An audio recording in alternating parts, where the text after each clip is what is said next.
So Pokemon Scarlet and Violet has been out for about a week and I've had plenty of opportunity to see what this game has to offer.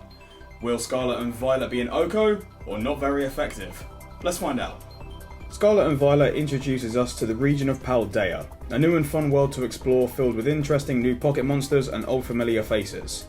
But instead of sticking to what has become the norm in relation to Pokemon games, you're not just a new trainer, you're a new transfer student to the region's Pokemon Academy.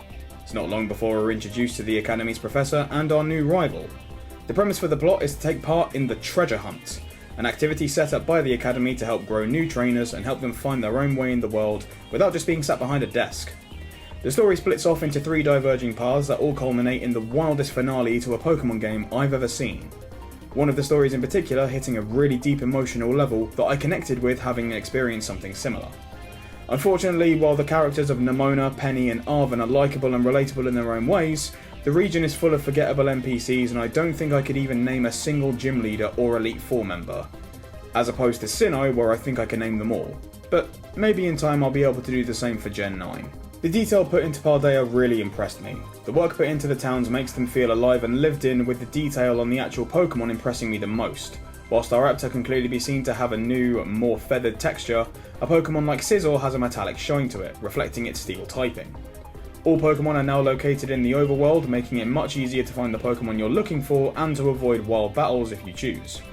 The designs of the new Pokemon for Paldea have me split down the middle. For every new design like Kilowattrel and Dashbun that I love, along comes a Tandemaus or Pawmot to level the playing field, and not in a good way, leaving Paldea with a group of Mons I either love or just don't care for. The open world aspect of Scarlet and Violet is something which I've been wanting in a Pokemon game for a long time. The ability to go wherever you want and do anything in whatever order you like. And being able to ride a legendary that's able to do more the further you progress through the game adds a good sense of progression. Being able to reach new areas you couldn't before. The badge level system still remains in place for Pokemon to obey you, so while you can go and capture a level 40 to 50 pseudo, it still won't listen to you until much later. Which I think is the game's way to try and balance, because the world doesn't do what I thought it would and scale with the player. I spent a lot of time going around, catching Pokemon to fill up the decks and just to explore in general, only to challenge the first gym and be over double the challenging level. The game doesn't set out clear level borders on the map either, so unless you know where you are, you could end up getting into a battle with a wild level 50 and you're sporting some level 23s. The new gimmick for this region is Terastallization, the ability to change the typing of one Pokemon while keeping abilities and moves. An idea I believe to be cool in concept, but lacking in execution.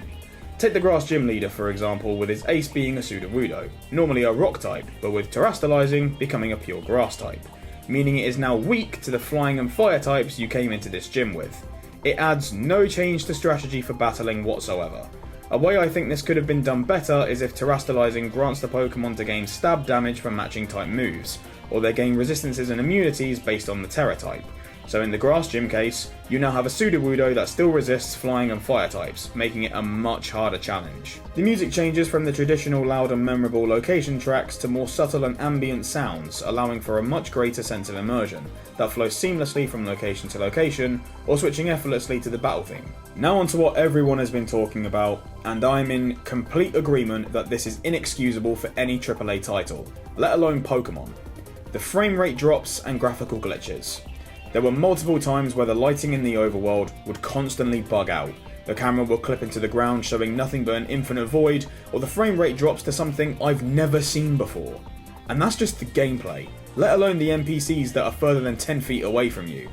It really pulls you out of the immersion the game is trying so hard to set up, and in the end, just gives you the feeling the game isn't finished. So what do we have here?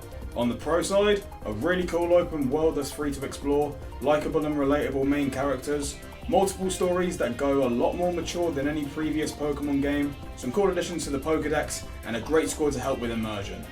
On the con side, the world doesn't scale with you, the gym leaders and evil team are somewhat forgettable, the region gimmick is cool in concept but poor in practice, and the glitches and frame rate give the impression this game was rushed out for Christmas and could have probably benefited from a couple of more months of development. In the end, Pokemon Scarlet and Violet are kind of a mixed bag.